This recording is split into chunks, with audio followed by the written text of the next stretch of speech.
paranormal experiences don't really work to a timescale, and therefore we invite you to listen to a dark minisode.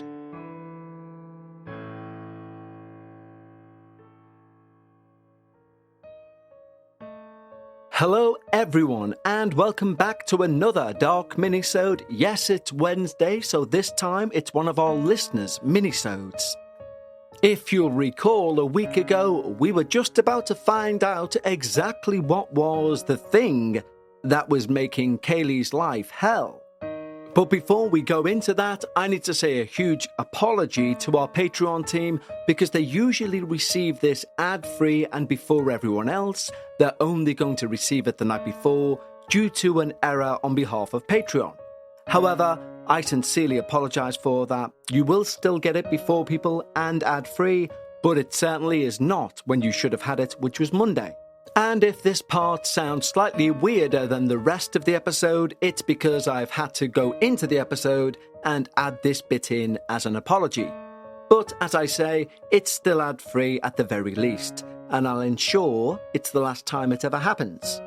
And due to this last-minute addendum, I also know the irony of what's about to come, so I'll let you experience that one yourselves.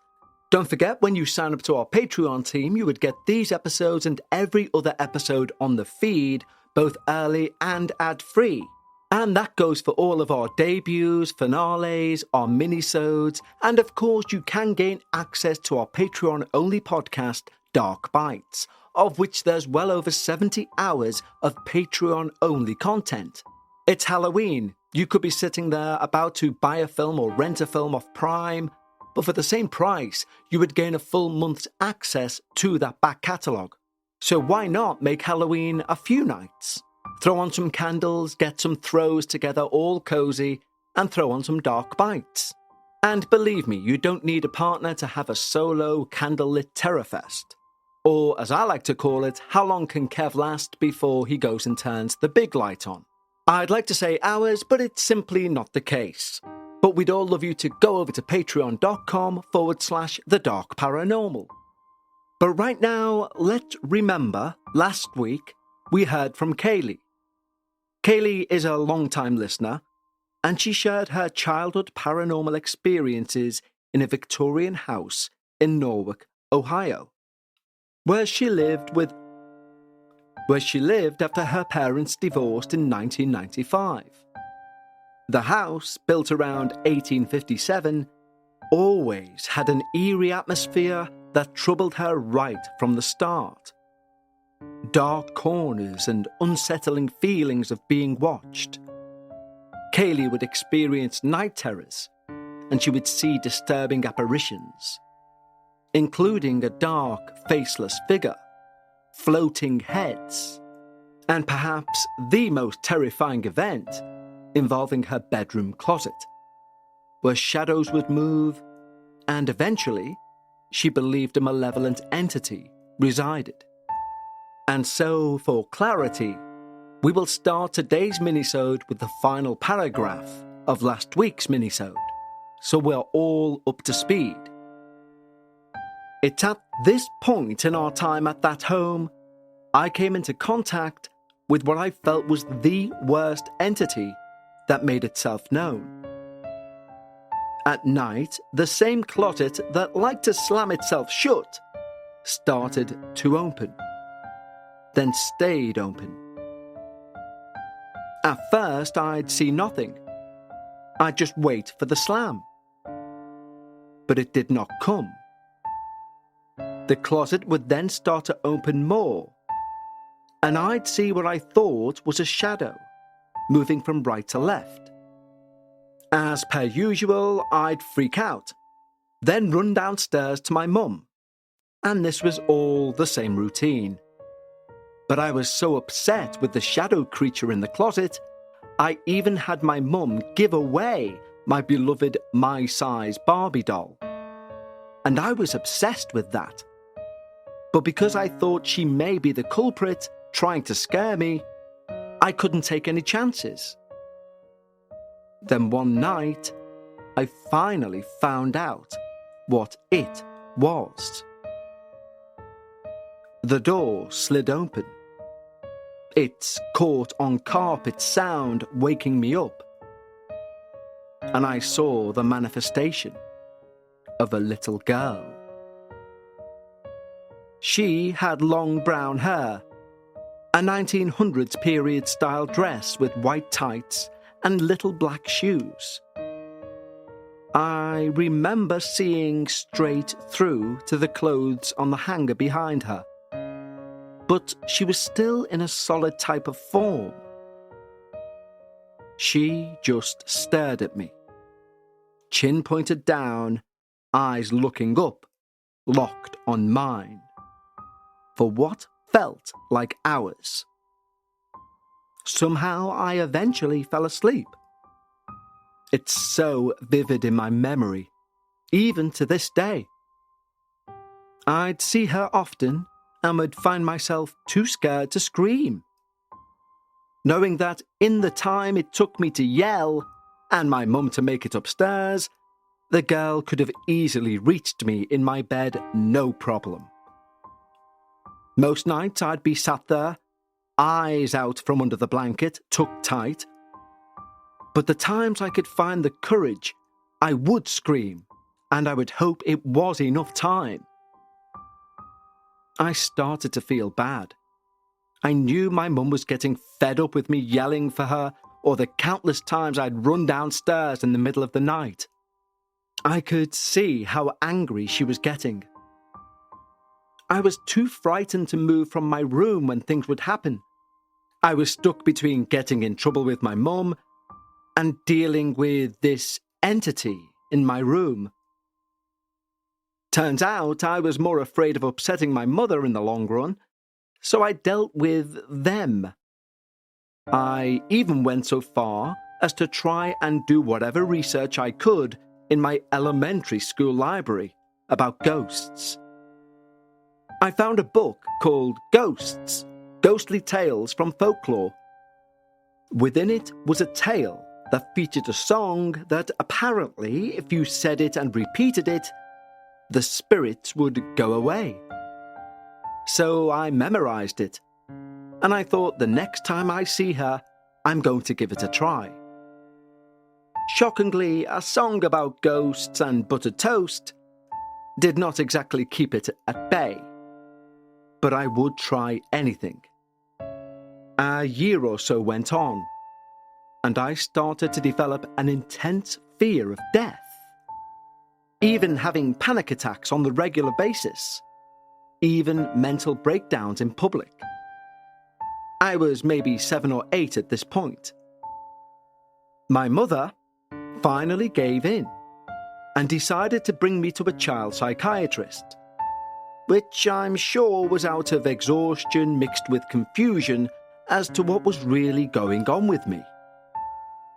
I remember being so hopeful going in, thinking that for the first time I could actually talk to someone about what I'm seeing and experiencing, and maybe they'll believe me. Maybe my mum will actually listen to me after talking to the doctor, and they'll see I wasn't making it all up. It was real. I sat in the room with the doctor, alone, and I explained what I'd been experiencing. I did not hold back.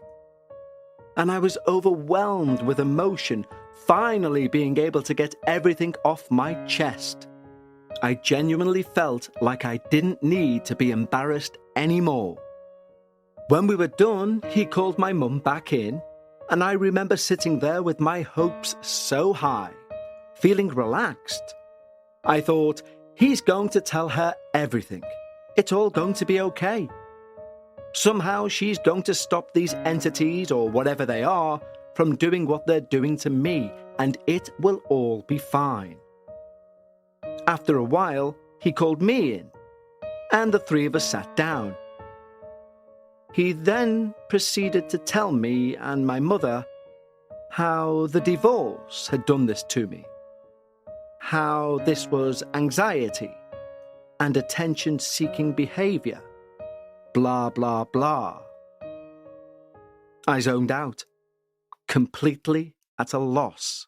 I want to take a quick break to talk to you about Rosetta Stone. Now, there are two languages I want to learn, French and Italian, and I can do both on Rosetta Stone. Why did I want to learn them? I started to feel slightly embarrassed when I realized I only know one language. When you go over to Europe, the majority of people you run into will speak their native language and English. So I tried a good few of the language learning apps, and then I came to Rosetta Stone and it was night and day. Unlike other apps, you're not charged per language and you will learn those languages fast. It immerses you in so many ways. There's no English translations. You have to speak, listen, and think in the language. And although many apps have speech recognition, Rosetta Stone has true accent, a feature which gives feedback on your pronunciation. And you can learn at your convenience. I use the app, you may prefer the desktop. And value for money-wise, think how much it would cost to be on a course or a one-to-one tuition. Well, today Rosetta Stone is offering you 50% off a lifetime membership to those 25 languages. Don't put off learning that language. There's no better time than right now to get started. And Dark Paranormal listeners can get Rosetta Stone's lifetime membership for 50% off by visiting rosettastone.com/today. That's 50% off unlimited access to 25 language courses for the rest of your life. Redeem your 50% off at rosettastone.com/today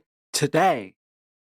Today's episode is sponsored by Acorns. Acorns make it easy to start automatically saving and investing for you, for your kids, and your retirement. If you're anything like me, you would have believed you need a degree or you need some expert knowledge and a load of money before you invest, but it's just not true. You don't need a lot of money or expertise to invest with Acorns. In fact, you can get started with your spare change. Acorns recommends an expert-built portfolio that fits you and your money goals. They then automatically invest your money for you. And now Acorns is putting their money into your future. Open an Acorns Later IRA and get up to a 3% match on new contributions. And that's extra money for your retirement. Acorns has allowed me to look back at my past at times when I've thought, investment isn't for people like me. And although now I'm a huge fan of Acorns, I just wish they existed 25 years ago when I first started earning money. Because by having the wrong perception that investment isn't for people like me, I've not given my money the chance to grow. But that's something, even at this point in life, I'm going to make right. So why don't you head over to acorns.com/darkparanormal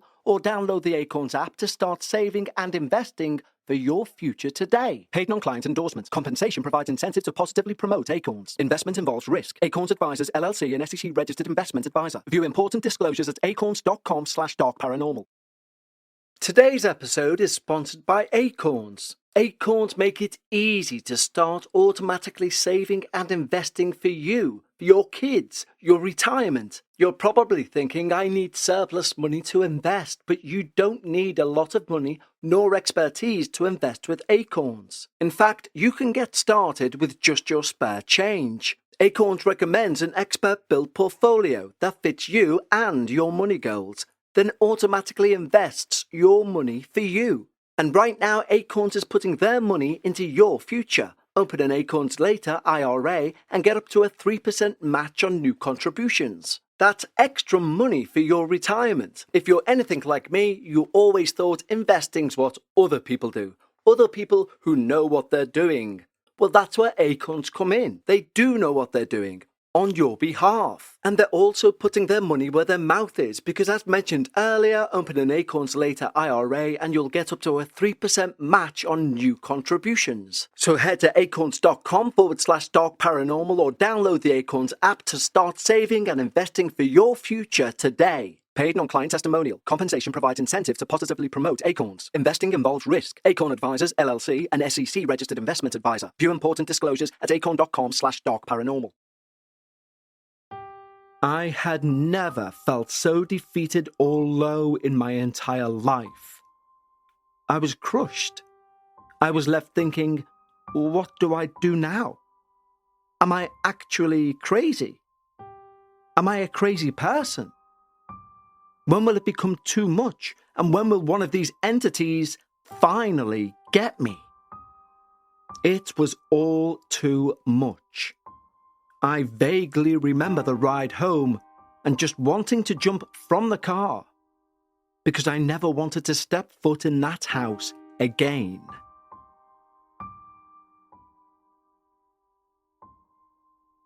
The experiences, well, they never stopped. They just became normal. We'd lived in this house for years now, and it was a random daily occurrence. There were days when nothing would happen, and I felt slightly normal. School days, holidays, all went by. Birthdays and summers passed. I would almost forget some days, until something little or something big would eventually happen. Or the terrors of the night would make themselves known, and that would scare me back into the reality of my situation. I was in this house every day, whether it was our side or the babysitters. And it was a constant bombardment of negative energy. To my surprise, though, I never actually saw anything that I usually did on our side, in the other part of the house. It was more the feeling of dread and being watched, little glimpses of movement in the corner of my eye. It seemed to only really bother me when I was alone, in my room. Same with the barn. We all kept our bikes and outdoor toys in the barn, so we'd be in it often. But it was always just a scary feeling, nothing more. I figured this is why no one else saw anything. Perhaps it's just my room. My mum would tell us to stop running every once in a while and hear footsteps, but write it off. Along with the TV turning on randomly in the night. But again, nothing out of the ordinary.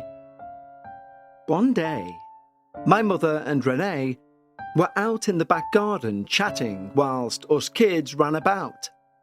Apropos of nothing, my mum asked if her girls ever had trouble sleeping at night, and mentioned she'd recently taken me to the doctor.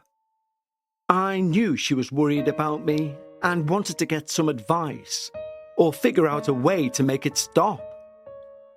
My mum then mentioned I'd been seeing things, and told Renee I'd claimed to see a little girl in my closet.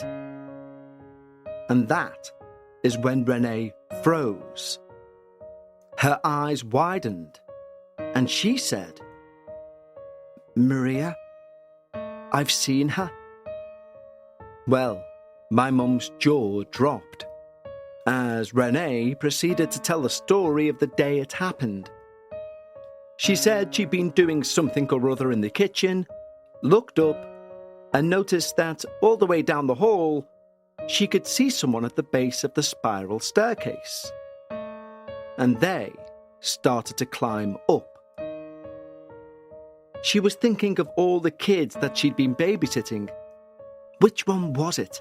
I thought they'd all gone home for the day. Her daughters were at ballet and Jim was away on a work trip, so who was this? Confused, she walks down the hall, trying to figure out who she's missed. Who is it who could have still been there? No one was really allowed upstairs except for family, but neither of the girls were home. As she reached the top, she was met with nothing. Not a sound nor a person. She checked under the beds, in closets, everywhere, but found nothing. Figuring she must have been imagining things, she went into her room to check one more spot and then went to use the toilet. She washed her hands, and when she was done, she turned around and she was there. The little girl with the long brown hair and period outfit just stood there looking at her. She could see the pattern from the rug on the other side of her translucent body. She was exactly as I described her. Renee had mentioned she had witnessed weird things in the house before, but had never seen this apparition, until now. They'd lived in the house even longer than we had. She said she never felt alone. But as she was so often busy with many kids running around her, it was kind of easy for her to ignore. But my mum could not believe what she heard. She later told me how terrible she felt, knowing how almost every night since we'd moved in, I'd complained about being terrified by one thing or another, and she never believed me. The fact I might have actually witnessed it all and didn't make it up really got to her. Mind, she'd never knowingly experienced anything in that home, so how could she know? After her discussion with Renee, she let me sleep on the pull-out bed with her, always going into my room with me in the morning to get my clothes for school, making sure she was close by. We moved shortly after to an area of Norwalk that had newer homes, big yards and lots of kids our age nearby. I recall stepping into my new room for the first time, looking in the closet, and feeling a wave of relief. This new place felt like a breath of fresh air. No looming negativity of feeling or being watched. It was bright and sunny throughout, and I remember being overjoyed. I also remember being able to sleep soundly, knowing I had nothing watching me, nothing from over my canopy, nothing from my closet. Just my lava lamp, my stuffed bunny to keep me company. Although I was not completely out of the woods just yet when it came to the house. I wasn't living there, but I was swiftly reminded that we had to return to the house because Renee was still our babysitter.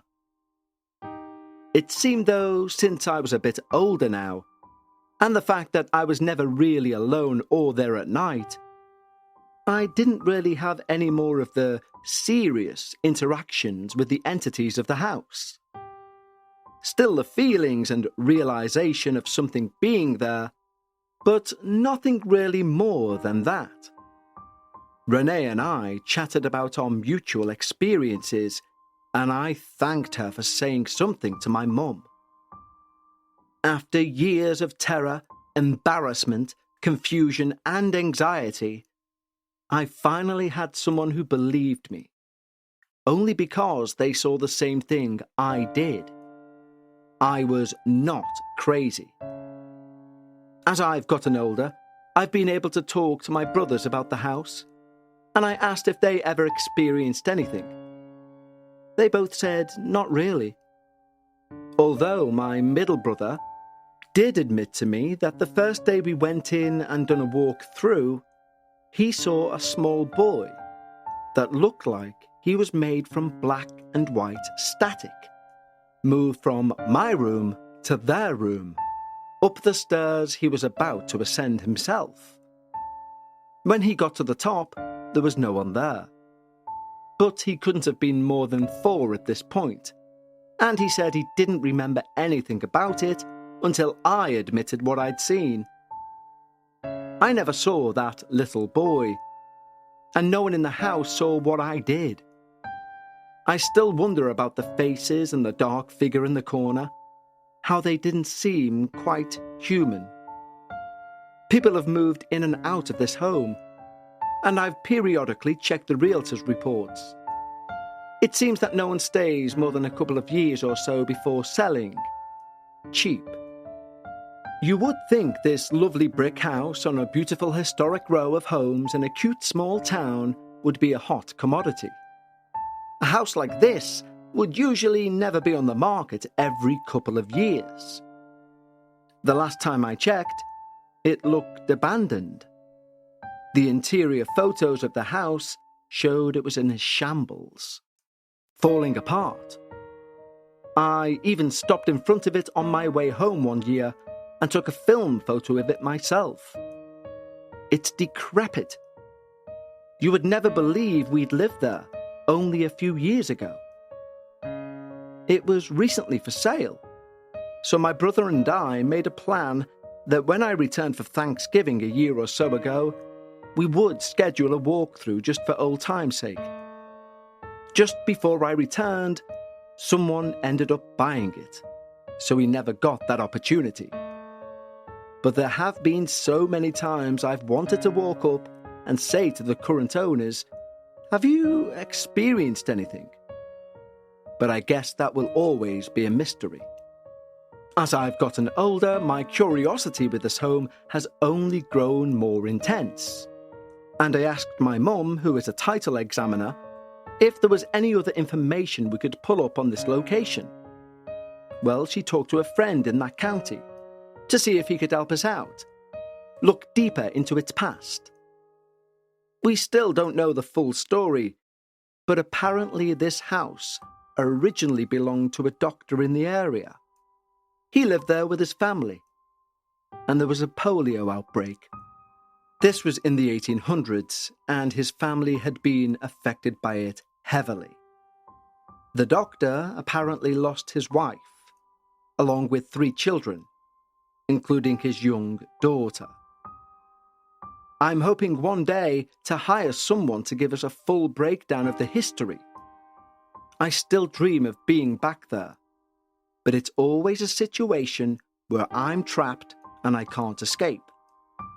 I'm kind of happy in hindsight that I didn't have the opportunity to go back into that home. Who knows if they would have followed me this time? Thank you again for giving me the time to share my story. I do have more paranormal experiences not related to this house that are shorter that I'd love to share. I can't thank you and the other listeners enough for creating a safe space for sharing true paranormal experiences. I feel significantly more normal after hearing what others have been through.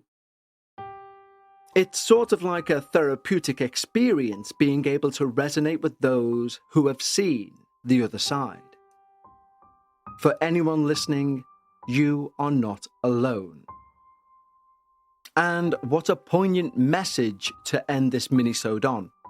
Thank you so much, Kaylee. It may be Callie, I might be pronouncing your name wrong, and if so, I apologise. But your experience is excellent. And you make a very valid point at the end. We noticed this on our Patreon show, Dark Bites. The more people share, the more people want to share. And from what our listeners say, there seems to be nothing more liberating than sharing your experience and not feeling alone. So if you are sat there with a paranormal experience you've always wanted to get off your chest, the email address is and always will be contact@thedarkparanormal.com. And like today's submitter has said, they've got more experiences they want to share, and they're more than welcome to do so. We want your experiences. The show's petrol literally allows the engine of the Dark Paranormal to keep running. So, until next time, I want you to all stay safe, take care, and I'll speak to you on Friday for our next installment of the Dark Paranormal, Season 17.